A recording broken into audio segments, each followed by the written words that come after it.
Akho nto ibaluleke njengesidlo sakusasa kuba uwafumana kuso amandla okuqhubekeka nosuku lwakho. Molo makhulu, uyalothusa ukuba sewuvukile ngeli xesha emva kokuba sisebenze kakhulu kubusuku bayizolo.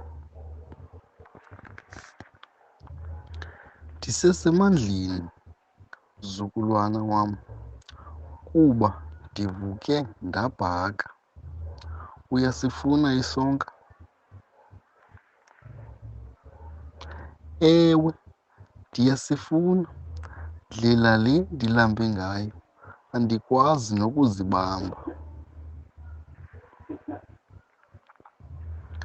Hamba iya erumini katamkhulu wakho umbuze ukuba uyakufuna na ukuphunga ikofu.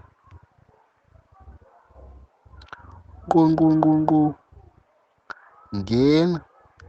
Tamkhulu, uyabuza umakhulu ukuba uyafuna ukuphunga ikofu. Ewe, ndiyafuna.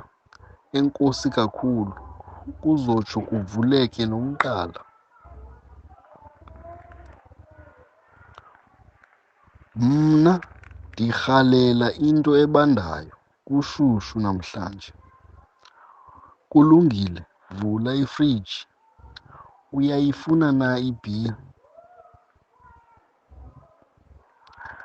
Andingomntu osela utywala mna, hayi enkosi. Iapile lona, ingaba uyalifuna? Hayi enkosi, ndirayithi ngoku.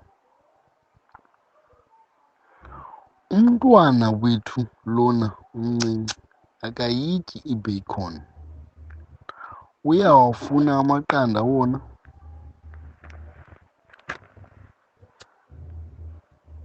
Iqanda yinto ene-vitamins ezininzi.